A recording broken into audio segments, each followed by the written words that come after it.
எல்லோருக்கும் வணக்கம். கண்டிப்பாக அண்ணன் அன்புமணி அண்ணன் பேருக்கு ஏற்ற மாதிரி எப்பயுமே ஒரு வார்த்தை கூட வந்து கோபமான வார்த்தை கூட அன்பாகவே இருக்கும் அவர்கிட்ட. Very using the words very matured and clarity.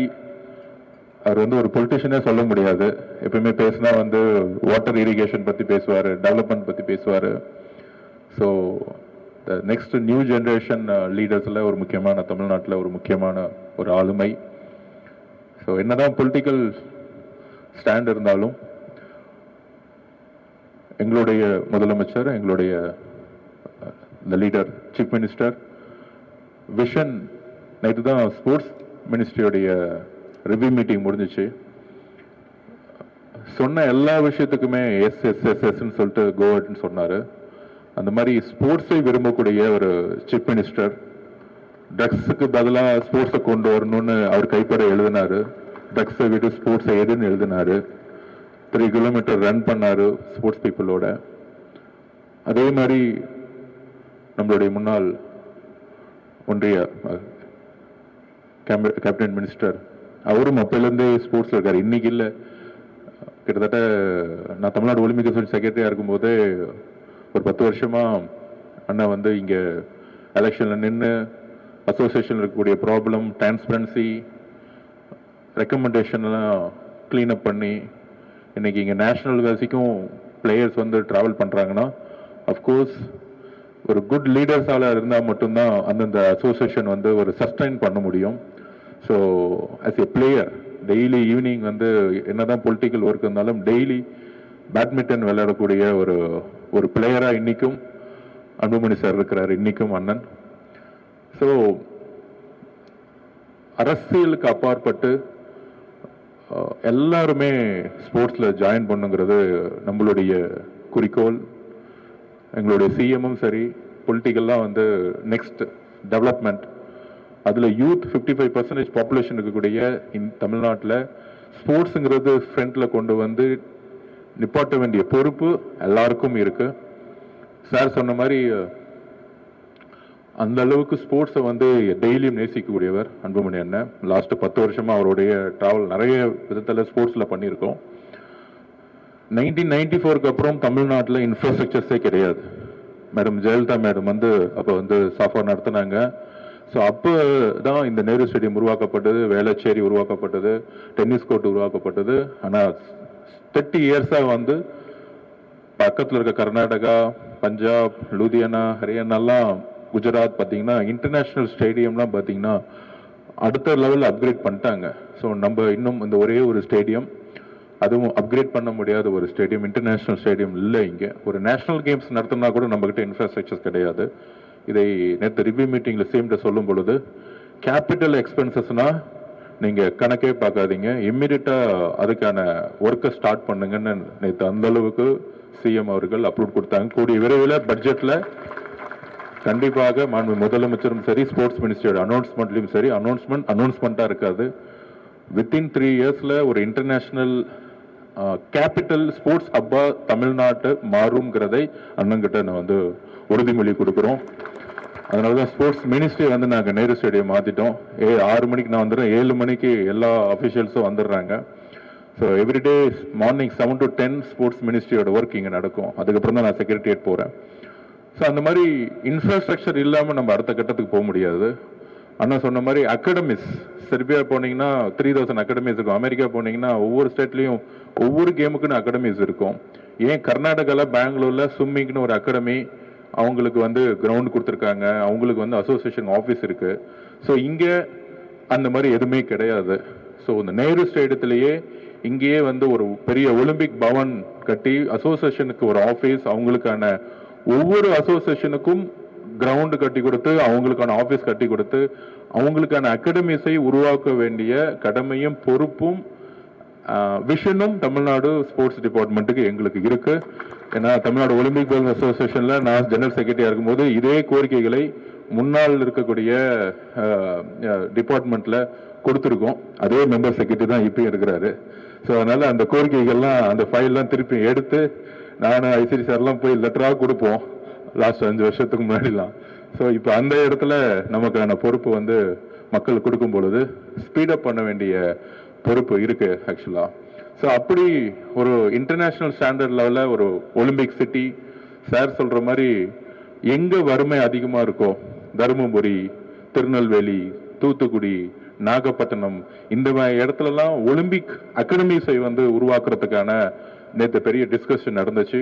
அந்த ஒலிம்பிக் உடைய அகாடமிஸ் பார்த்தீங்கன்னா 38 கேம்ஸோடைய இன்டர்நேஷனல் ஸ்டாண்டர்ட் லெவலில் கிரவுண்ட் இருக்கும். ஃபாரின் கோச்சஸ் அப்பாயின்மெண்ட் பண்ண போகிறோம். அதில் பெஸ்ட் தமிழ்நாடு கோச்சஸை ட்ரைனிங்க்கு ஃபாரின் கோச்சஸ் கிட்ட ட்ரைனிங் எடுக்கிறதுக்கு அப்பாயின்ட் பண்ணுறதுக்கான ஒர்க் நடந்துட்டு இருக்கு. ஸ்போர்ட்ஸ் ஹாஸ்டல் ஃபுல்லாக எதுவுமே அப்கிரேட் பண்ணாமல் இருக்கு. அண்ணன் சொன்ன மாதிரி நேஷனல் பிளேயர் அண்ணனுக்கு தெரியும். நான் இங்கே இருக்கக்கூடிய ரூம் நம்பர் 56ல தான் ஸ்போர்ட்ஸ் ஹாஸ்டல் இருந்தேன். ரூம் நம்பர் 56 இங்கே தான் இருக்கு. அந்த 56க்கு நான் திருப்பி போகும்போது நான் போன வாரம் போனேன். 2006ல எப்படி இருந்துச்சோ அதே மாதிரி இருக்கு. அதே இரும்பு கட்டில், அதே ஒரு 10 ஃபேன், அதே 3 பாத்ரூம். ஸோ இதெல்லாம் அப்கிரேட் பண்ணல. இதே நான் குஜராத்துக்கு இப்போ லேட்டஸ்டா போய் பார்த்தேன். நான் அங்க இருக்க ஒரு லேட்டஸ்ட் ஸ்டேடியத்தில் sports hostel of national sports hostel of excellence board வச்சு ஒரு 3 ஸ்டார் கேட்டகரிக்கு ஒவ்வொரு ஸ்போர்ட்ஸ் மேனுக்கும் ஒரு ரூம் கொடுத்து அங்க லைப்ரரி வச்சு ஒரு ஏசி அகாமடேஷன் கொடுத்து ஒரு பிளேயருக்கான ரெஸ்பெக்ட் அங்க கொடுக்குறாங்க. டெல்லியில கொடுக்குறாங்க, பஞ்சாப்ல கொடுக்குறாங்க, ஹரியானால கொடுக்குறாங்க. ஆனா நம்ம பிளேயர்ஸ்க்கு வந்து நைட்டு இப்ப நாங்கெல்லாம் தூங்கும்போது கஷ்டப்பட்டு மார்னிங் 3 hours 6 to 9 வரைக்கும் விளையாடுவோம், திருப்பியும் 4 to 8 வரைக்கும் விளையாடுவோம். அவ்வளோ பயங்கர ப்ரெஷர்டு ஒரு ஸ்போர்ட்ஸ் லைஃப் எங்களுக்கு இருக்கும். ஆனா தூங்கலான்னு பார்த்தா ஃபேன் ஓடாது, வேர்த்து கொட்டும், நைட்டு தூக்கம் இருக்காது, ஏசி இருக்காது. ஒரு ஸ்போர்ட்ஸ் மேனுக்கு ஏர் கண்டிஷன் வேணும் ஒரு ஃப்ரீயா தூங்குறதுக்கு. ஏன்னா பாடி வந்து ஓடி ஆல்ரெடி 40 டிகிரி ஒரு வெப்பத்தில் இருக்கும் பொழுது இன்னும் அதிகமான ஒரு ஹீட் பாடியா இருக்கும் ஸ்போர்ட்ஸ் மேனுக்கு. ஸோ இந்த மாதிரி ஒரு நேஷனல் அத்லெட்ஸ்க்கு வந்து சின்ன சின்ன விஷயங்கள் வந்து நம்ம கிட்ட ஃபண்ட் இல்லாம இல்லை. ஆனா அது ஒரு சின்ன சின்ன விஷயங்களை வந்து அட்மினிஸ்ட்ரேஷனா பண்ணணும். தமிழ்நாடு முழுசும் ஏசி அகாமடேஷன்ஸை மாற்ற சொல்றதுக்கு மாண்புமிகு முதலமைச்சர் வந்து ஓகே பண்ணியிருக்கிறாரு. அது இல்லாம இந்த 60 daysல ஸ்போர்ட்ஸ் ஹாஸ்டல்ல முன்னாடி 350 rupees தான் இருந்துச்சு. மார்னிங் வரும். நான் ஃபர்ஸ்ட் சாப்பிடும்போது கூட சோசியல் மீடியாவில் வந்து ஏதோ ஒரு வீடியோ எடுத்து பரப்புனாங்க. நான் ஜஸ்ட் சாப்பிடும்போது ஒரே ஒரு இட்லி 2 எக்கு மட்டும்தான் இருந்துச்சு. ஒரு ஸ்போர்ட்ஸ் மேனுக்கு புரோட்டீன் பேஸ்டு ஃபுட் இருக்கணும். ஆனால் ஸ்போர்ட்ஸ் ஹாஸ்டல் நேஷனல் அத்லெட்டுக்கு புரோட்டீன் பேஸ்டு ஃபுட்டே கிடையாது. ஒரு இட்லி 2 எக் இருந்துச்சு காலையில். ஸோ சாயில பார்த்தீங்கன்னா எல்லா மெனு இருக்கும். பிரெட்ஸ் இருக்கும், கார்ன்ஃப்ளெக்ஸ் இருக்கும், நட்ஸ் இருக்கும், ஒரு நேரத்தில் புரோட்டீன் ஃபுட் இருக்கும், கார்ப்ஸ் ஃபுட் இருக்கு, இட்லி இருக்கும். அந்த மாதிரி ஒரு 3-4 மெனு இருக்கும் சாயில. சென்ட்ரல் கவர்மெண்ட்லுடைய சாய் ஹாஸ்டல்ல அந்த மாதிரி இருக்கும். ஸோ அதை அப்கிரேட் பண்றதுக்கு மாண்புமிகு முதலமைச்சர் சொன்ன உடனே 350ங்கிறது 450 ஆச்சு. கிட்டுக்கு வந்து 25,000 மாத்திருக்கோம். வருஷத்துக்கு மினிமம் 3 நைட் ஷூஸ், அந்த மாதிரி ஒரு குவாலிட்டியான ஷூஸ் கொடுக்கணும். கிட்ஸ் வந்து மினிமம் கிட்டத்தட்ட 8 பேர் கொடுக்கணும். அப்படிலாம் போட்டு ஆல்மோஸ்ட் 12 crores உடைய சாங்ஷனை இந்த 30 daysல நம்ம அப்ரூவ் பண்ணி சாங்ஷன் பண்ணியாச்சு ஆக்சுவலா. ஸோ ஆல்மோஸ்ட் தமிழ்நாடு முழுசு இருக்கக்கூடிய ஹாஸ்டல் பிளஸ் எல்லா டிஸ்ட்ரிக்ட்லயும் ஸ்போர்ட்ஸ் ஹாஸ்டல் ஆரம்பிக்கணும் நம்ம நினைச்சிட்டு இருக்கோம் ஆக்சுவலா. இப்போ தருமபுரியில ஸ்போர்ட்ஸ் ஹாஸ்டல் இருக்கணும். கள்ளக்குறிச்சியில கல்வராயமலை போயிட்டு வந்தோம். அங்க மேல 7 ஏக்கர் சூஸ் பண்ணி அங்க ஒரு ஷெட்யூல் ட்ரைப்ஸுக்கு பழங்குடி மக்களுக்குன்னு ஒரு ஸ்போர்ட்ஸ் ஒரு மினி ஒரு ஒலிம்பிக் மாதிரி அங்க கட்டுறதுக்கான பூர்வாங்க பணி நடந்திருக்கு. இது எல்லாமே மாண்புமிகு முதலமைச்சர் அவர்கள் சொன்ன உடனே இதை வந்து எவ்வளவு ஸ்பீடா பண்ண முடியுமோ அவ்வளவு ஸ்பீடா பண்ணுங்க. ஸ்போர்ட்ஸோடைய இன்ஃப்ராஸ்ட்ரக்சருங்கிறது கேபிட்டல் எக்ஸ்பென்சஸ்ல கொண்டு வந்துட்டு அதுக்கு எவ்வளவு வேணா செலவு பண்ணுங்க அப்படிங்கறத அப்படி ஒரு டிஸ்கஷன்ஸை சிஎம் அவர்கள் உடனடியாக நேற்று கிளியர் பண்ணாரு.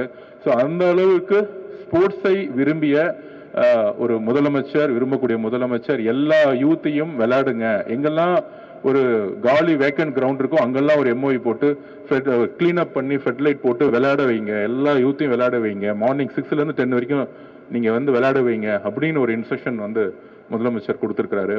ஸோ அதனால அண்ணன் அன்புமணி அந்த மாதிரி அவர் லைஃப்ல வந்து பாலிடிக்ஸ் முக்கியமா ஸ்போர்ட்ஸ் முக்கியமா ஃபர்ஸ்ட் ஸ்போர்ட்ஸ்னு சொல்லுவாரு. அதேதான் எங்களுக்கும் பாலிடிக்ஸா ஸ்போர்ட்ஸ் ஃபர்ஸ்ட் ஸ்போர்ட்ஸ். ஏன்னா அங்க கீழ இருந்து நாங்க வந்திருக்கோம். ஏன்னா ஸ்போர்ட்ஸ் வந்து பொதுவா ஒரு பாசிட்டிவ். பிரேசில்ல வந்து நிறைய இடத்துல ட்ரக்ஸ் வந்துச்சு ஒரு கல்ச்சர். அப்ப அந்த கவர்மெண்ட் என்ன பண்ணாங்கன்னா எல்லா இடம் எங்கெல்லாம் ஃபுட்பால் கிரவுண்ட் இருக்கோ அதெல்லாம் அந்த வேக்கண்டான கிரவுண்ட் எல்லாம் ஓபன் பண்ணி விட்டு ஃபுட்பால் என்கரேஜ் பண்ணாங்க. இன்டர்நேஷனல் லெவலில் பிரேசிலும் சக்ஸஸ் பண்ணாங்க. அப்போ ட்ரக்ஸோடைய அடிக்ஷன்ஸ் வந்து குறைஞ்சிட்டே இருந்துச்சு. ஸோ இதுதான் வந்து யூத்தை வந்து ஒரு நல்ல ஒரு பாசிட்டிவா எனர்ஜெட்டிக் மாத்தினா அது ஸ்போர்ட்ஸுக்கு தான் முடியும். அதனால இனிமேட் எக்ஸிகியூஷன்ல நிறைய கான்சென்ட்ரேட் பண்ண சொல்லியிருக்காரு மாண்புமிகு முதலமைச்சர் அவர்கள். அகாடமி சொன்னாரு, உறுதியாக 10 அகாடமி இருக்கு. அண்ணா நீங்க சொல்றதுக்கு முன்னாடியே தர்மபுரியை நாங்க மார்க் பண்ணி வச்சிருக்கோம். நாங்க ஒரு அகாடமியை நாங்க ஆக்சுவலா திருவண்ணாமலையில ஒரு அகாடமி. ஸோ இந்த மாதிரி எங்கெல்லாம் வறுமை அதிகமா இருக்கோ, எங்கெல்லாம் லிக்கர் சேல்ஸ் அதிகமா இருக்கோ, எங்கெல்லாம் ட்ரக்ஸோட மூவ்மெண்ட் அதிகமா இருக்கோ, அங்கெல்லாம் ஸ்போர்ட்ஸை வந்து ஒரு பெரிய பெரிய கிரவுண்டை போட்டு நம்ம வந்து கொண்டு போகணுங்கிறது ஒரு பெரிய விஷயம் இருக்கு. இன்னொரு முக்கியமான விஷயம், 125 வருஷத்துல இந்த ஒலிம்பிக்ஸ்ல தமிழ்நாட்டில இருந்து ஒரு மெடல் இது வரைக்கும் நம்ம வாங்கினதே கிடையாது. எஜுகேஷன்ல டெவலப் ஆயிருக்கோம், அதர் டிபார்ட்மெண்ட் டெவலப் இருக்கும். ஆனால் ஸ்போர்ட்ஸ்ல இருந்து இது வரைக்கும் நம்ம ஒரு மெடல் நம்ம வாங்கினதில்லை. பேட்மிண்டன்ல இருந்து ஒரு எக்ஸாம்பிளா நம்மளுடைய பக்கத்து மாநில இருந்து சிந்து மேடம் வந்தாங்க. அதே மாதிரி பேட்மிண்டன்ல இருந்து ஒலிம்பிக் பிளேயர் உருவாக்குறதுக்கு ஒரு அகாடமியை கண்டிப்பாக தமிழ்நாட்டில் உருவாக்கணும். எனக்கு ரொம்ப பிடிச்ச விஷயம் கோபிச்சந்த் சார். கோபிச்சந்த் சார் வந்து எனக்கு ஒரு இன்ஸ்பிரேஷன் மாதிரி. கிரிக்கெட்ல வந்து ஜக்மோகன் டால்மியா ஒரு இன்ஸ்பிரேஷன்னா, பேட்மிண்டன்ல வந்து கோபிச்சந்த் சார் வந்து ஒரு பெரிய இன்ஸ்பிரேஷன். அவரு ஓனா ஒரு அகாடமி போட்டாரு, கவர்மெண்ட் லேண்ட் கொடுத்தாங்க. அந்த மாதிரி எல்லா அசோசியேஷனுக்கும் லேண்ட் கொடுத்து இன்ஃப்ராஸ்ட்ரக்சர் வந்து பேக்கப் பண்ண வேண்டிய கடமை கண்டிப்பாக எஸ்டிஐடிக்கு இருக்கு, அரசுக்கு இருக்கு, முதலமைச்சருக்கும் அதுல பரிபூர்ண சம்பந்தம் இருக்கு. ஸோ கோபிச்சந்த் அகாடமி மாதிரி, படுகோன் அகாடமி மாதிரி ஒரு பெரிய அகாடமியை உருவாக்குவோம். மேக்சிமம் 2036ல தமிழ்நாட்டில இருந்து குறைந்தபட்சம் ஒரு 15 மெடல் வந்து ஒலிம்பிக்ஸ்ல நம்ம எடுக்கணுங்கிற ஒரு டார்கெட் வந்து நம்ம வச்சிருக்கோம். 2036 இஸ் அவர் கோல். அதுக்கு பேட்மிண்டனுக்கு என்னெல்லாம் தேவையோ, பிளேயர்ஸுக்கு ஆகட்டும், கோச்சஸ்க்கு ஆகட்டும், இல்லை இன்டர்நேஷனல் ஃபாரின் கோச்சை நீங்க அப்பாயின்ட் பண்றதா இருந்தா கூட நீங்க அப்பாயின்மெண்ட் பண்ணுங்க. அதுக்கான பினான்சியல் சப்போர்ட் வந்து எஸ்டிஐல இருந்து நாங்க கொடுக்கறதுக்கு ரெடியா இருக்கோம். ஒரு பிகினர் கோச், ஒரு senior coach, 2 foreign coaches plus local இருக்க ஒரு 5 to 10 கோச்சஸை வந்து பேக்கப் பண்ணி அவங்களுக்கு நம்ம ட்ரைனிங் கொடுக்கலாம். நம்மளுடைய பிளேயர்ஸ் ஹாஸ்டல்ல கொண்டு வரதுக்கு, இந்த ஒலிம்பிக் அகாடமியோட ஹாஸ்டல்ல பேட்மிண்டன் பிளேயர்ஸ் கொண்டு வரதுக்கு என்ன தேவைகளோ நம்மளுடைய ஸ்டேட் கவர்மெண்ட் செய்யறதுக்கு ரெடியா இருக்கு. கூடிய சீக்கிரத்துல நேற்று டிஸ்கஷன் பண்ணும்போது சிஎம் கிட்ட சொன்னோம், இந்த ஐஏஎஸ் ஐபிஎஸ்க்கு வந்து எப்பயுமே ஒரு ஈவெண்ட்ஸ் நடத்துவாங்க. கிரிக்கெட் இருக்கும், அது அத்லெட்டிக் நடத்துவாங்க, ஸ்விம்மிங் நடத்துவாங்க, எல்லா ஈவெண்ட் நடத்துவாங்க. 34 கேம்ஸ் சூஸ் பண்ணி யார் வேணா இதுல வேணா பார்ட்டிசிபேட் பண்ணலாம். அதுல முதல் முறையா ஒரு பிளான் பண்ணியிருக்கோம், ஸ்போர்ட்ஸ் ஃபார் எவ்ரி ஒன் அப்படிங்கிற கான்செப்டுக்காக எல்லா எம்எல்ஏஸும் எல்லா எம்பிஸும் ஸ்போர்ட்ஸ்ல பார்ட்டிசிபேட் பண்ணணும். அப்படி ஒரு ஈவெண்ட்டை வந்து நம்ம நடத்த போறோம். அரசியல் கட்சிக்கு அப்பாற்பட்டு, அது டிஎம்கேவா இருக்கலாம், ஏடிஎம்கேவா இருக்கலாம், பிஜேபியா இருக்கலாம், எந்த கட்சி வேணா இருக்கலாம், எல்லோரும் சேர்ந்து விளையாடணும். எம்எல்ஏஸ், எம்பிஸ், சில பேரால வயசானவங்க விளையாட முடியலையா, வாக்கிங்ல ஒரு காம்படிஷன், அந்த மாதிரி எல்லோரும் எம்எல்ஏ எம்பிஸ் எல்லோரும் விளையாடணும். அதுல காம்படிஷன் வந்து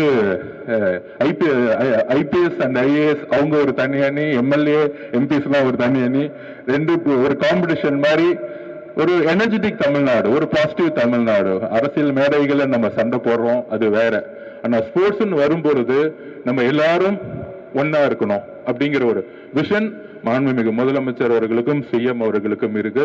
ஸோ தமிழ்நாட்டில் கூடிய விரைவில் பட்ஜெட் செஷன் முடிஞ்ச பிறகு யார் யாரெல்லாம் ஏதோ ஒரு எம்எல்ஏ, ஏதோ ஒரு மினிஸ்டரா இருந்தாலும் சரி, எம்பியா இருந்தாலும் சரி, அந்த புரோட்டோகால்லாம் எடுத்துட்டு எல்லோரும் ஸ்போர்ட்ஸை வந்து நம்ம வந்து கொண்டு போறதுக்கு ஒரு காம்படிஷன்ஸை ரொம்ப அழகா ஒரு அரசியலுக்கு அப்பாற்பட்டு உருவாக்கணும். அப்பதான் வந்து மக்களுக்கு வந்து ஸ்போர்ட்ஸை வந்து எந்த அளவுக்கு கிரவுண்ட் லெவல்ல கொண்டு போக முடியும். ஒரு எம்எல்ஏ, எம்பி, மினிஸ்டர்ஸ் எல்லாரும். அதனாலதான் முதலமைச்சர் வந்து நானும் வந்து ரன் பண்றேன்னு 3 கிலோமீட்டர் ரன் பண்ணாரு. ஸோ அந்த இம்பார்ட்டன்ட் சிஎம்க்கு தெரியுது, ஃபிட்னஸ்க்கு உடலுடைய உழைப்புக்கு தெரியுது. நான் சொல்லிட்டே இருந்தேன், பிசிக்கல் டீச்சர்ஸ் 6000 பேர்ல வந்து ஒன்றிணைச்சிட்டு இருக்கோம். அவங்களுக்கான விஷன்ஸையும் அவங்களுக்கான சிலபஸையும் ரெடி பண்ணிட்டு இருக்கோம். பிசிக்கல் டீச்சர்ஸோட குறிக்கோளை டேலண்ட் ரிசர்ச் விங்குன்னு சொல்லிட்டு கீழே இருக்க கிராமப்புறத்தில் இருக்கக்கூடிய ஹைப்பரா இருக்கக்கூடிய பிளேயர்ஸை வந்து எஸ்டிஐடிக்கு அனுப்புற அளவுக்கு அவங்களுக்கு ஒரு ட்ரைனிங் சென்டர்ஸ் ரெடி பண்ணி. ஏன்னா பிசிக்கல் டீச்சர்ஸ் வரைக்கும் யூஸ் பண்ணதே இல்லை. இப்ப சைனா, அமெரிக்காலாம் பாத்தீங்கன்னா ஸ்கூல்ல இருக்க டீச்சர்ஸுக்கு தான் ரொம்ப ரொம்ப இம்பார்ட்டன்ட் கொடுப்பாங்க. இங்க இந்தியன் கோச்சஸ் கொடுக்குற இம்பார்ட்டன்ஸ் ஸ்கூல்ல இருக்க டீச்சர்ஸ்க்கு கொடுக்கறது இல்ல. மேக்ஸ் சயின்ஸ் டீச்சர் கொடுக்குற இம்பார்ட்டன்ஸ் பிசிக்கல் டீச்சர் கொடுத்தது இல்ல. பஸ் ஸ்டாண்டை பாக்குறதுக்கும் முடிவெட்டுறதை பாக்குறதுக்கும் டிசிப்ளின் டீச்சரா மாத்திருக்காங்க. பட் பிசிக்கல் டீச்சர் நினைச்சா கிராமப்புறத்துல இருந்து பெஸ்ட். இப்போ ஃபார் எக்ஸாம்பிள் பாஸ்கெட்பால் பிளேயர்னா ஒரு 10 வயசுல எல்லாம் பாத்தீங்கன்னா சில பேர் வந்து 6 ஃபீட்லயே வந்திருக்காங்க. ஸோ ஆனா நமக்கு தெரியாது, அங்க நம்ம ஐடென்டிஃபை பண்றது ரொம்ப கஷ்டமா இருக்கும். பஞ்சாப்லாம் ஐடென்டிஃபை பண்ணி கொண்டு வந்துடுறாங்க. ஸோ இந்த 6000 பிசிக்கல் டீச்சர்ஸுக்கு ஒரு பெரிய மீட்டிங் பண்ணி மாண்பு முதலமைச்சர் அவர்கள் கூடிய விரைவில் ஒரு பெரிய ஒரு விஷனரி டாக்குமெண்ட்டை கண்டிப்பா கொடுப்பாரு. அப்படி கீழிருந்து வரக்கூடிய பிளேயர்ஸ், குறிப்பாக கிராமப்புறத்தில் வரக்கூடிய விவசாயிகள், மீனவ குடும்பத்தில் வரக்கூடிய பிளேயருக்கு உறுதியா பயங்கர ஸ்ட்ராங்கா இருக்கிறாங்க. இப்ப தூத்துக்குடியிலிருந்து கொண்டு வந்தா பெஸ்ட் ஸ்விம்மர் கிடைக்கும். தஞ்சாவூர் பக்கத்துல இருந்து இங்க இருந்து நம்ம ராயபுரத்துல இருந்து நார்த் மெட்ராஸ்ல பாத்தீங்கன்னா பெஸ்ட் பாக்ஸர் கிடைக்கிறாங்க. ஒரு சமூகத்தினுடைய கோலமா இருக்கக்கூடிய ஒரு இளைஞரை வந்து நம்ம ஸ்போர்ட்ஸ் திருப்பும் பொழுது இன்னும் வந்து நம்மளால அது மெடலா மாற்ற முடியும். ஸோ அது அந்த நெகட்டிவ் எனர்ஜியை பாசிட்டிவா மாத்துறது வந்து ஸ்போர்ட்ஸ். அதனால academies, international standard level Olympic cities, இது எல்லாமே ரிவ்யூ பண்ணிட்டு இருக்கோம். அதே மாதிரி ஒவ்வொரு அசோசியேஷனுக்கான ஒரு அகாடமிஸ், அவங்களுக்கான ஆஃபீஸ், அவங்களுக்கான தங்கும் இடம், அவங்க பிராக்டிஸ் பண்றதுக்கான இடம். இங்கிருந்து பிளேயர்ஸ் எல்லாம் வந்து ட்ரெயின்ல போகும்போது கஷ்டப்படுறாங்க. இப்ப மாண்பு முதலமைச்சர் சொன்னார், அவங்களாம் நம்ம வந்து ஃபிளைட்ல வந்து அனுப்பிச்சு விடணும் அப்படின்னு சொல்லியிருக்காரு. எல்லா பிளேயர்ஸ், இட்ஸ் நாட் ஒரு பிளேயர் கிடையாது, தமிழ்நாட்டில் இருக்கக்கூடிய எல்லா பிளேயர்ஸும் யாரு தமிழ்நாடு டிஷர்ட் போடுறாங்களோ அவங்கள பத்திரமா நம்ம வந்து கூட்டிட்டு வரணும்ங்கிறது செய்யமுடைய எல்லாத்துடைய தாட்டும் ஒரே மாதிரி இருக்கு. அதனால சின்ன விஷயங்களை நம்ம உருவாக்குவோம். இன்டர்நேஷனல் ஸ்டாண்டர்ட் லெவல்ல இன்ஃப்ராஸ்ட்ரக்சரை உருவாக்கக்கூடிய இடத்துல இருக்கும். நமக்கு ஒரு இன்டர்நேஷனல் ஸ்டாண்டர்ட் லெவல் இன்ஃப்ராஸ்ட்ரக்சர் தமிழ்நாட்டில் கிடையாது, இந்தியா முழுக்க உருவாயிருச்சு. மேகாலயில நேஷனல் கேம்ஸ் நடக்குது, ஆனா இது வரைக்கும் நம்ம நேஷனல் கேம்ஸ் நடத்துனதே கிடையாது. நேஷனல் கேம்ஸ்ல நம்ம 6வது 7வது இடத்துல இருக்கிறோம். ஸோ அப்ப இதெல்லாம் சரி செய்யக்கூடிய இடத்துல உறுதியாக ஒரு விஷனோட மாண்பு முதலமைச்சருடைய ஒரு விஷன்ல ஃபுல்லா நாங்க எல்லாரும் ஒர்க் பண்ணிட்டு இருக்கோம். கீழே ஸ்போர்ட்ஸ் ஹாஸ்டல்ல இருந்து வந்ததுனால, அதுவும் அசோசியேஷனுடைய அட்மினிஸ்ட்ரேஷன் வந்ததுனால ஒவ்வொரு விஷயமும் எங்களுக்கு கீழே கிரவுண்ட்ல இருந்து புரிஞ்சிட்டு வந்திருக்கும். அதனால எல்லோரும் ஒன்றிணைவோம். பாலிடிக்ஸ்க்கு அப்பாற்பட்டு ஒரு நல்ல ஒரு யூத்ஸ் சொசைட்டியை உருவாக்குறதுக்கும், ஒரு எனர்ஜெட்டிக் சொசைட்டியை உருவாக்குறதுக்கும், ஒலிம்பிக்ல மெடல்ஸை உருவாக்குவதற்கும் கூடிய விரைவில் அதுக்கான ஒரு விஷனோட நம்ம பயணிப்போம். உறுதியாக பேட்மிண்டன் அசோசியேஷனுக்கு என்னெல்லாம் வேணுமோ, நான் சொன்ன மாதிரி ஃபாரின் கோச்சஸ், அதுக்கான இடம் இப்போ வந்து ரெடி பண்ணிட்டு இருக்கோம். எல்லா அசோசியேஷனுக்கும் ஒரே இடத்துல அகாடமிஸையும் அகாமடேஷன் சென்டரையும் ட்ரைனிங் சென்டர்ஸையும் அதுக்கான இடத்தெல்லாம் இப்போ வந்து பிளான் பண்ணிட்டு இருக்கோம். ஸோ கூடிய விரைவில் அதுக்கான அனௌன்ஸ்மெண்ட் வருங்கிறத சொல்லி வாய்ப்பு கொடுத்த அனைவருக்கும் சாருக்கும் ரொம்ப நன்றிங்கிறத தெரிவிச்சுக்கிறோம். தேங்க்யூ.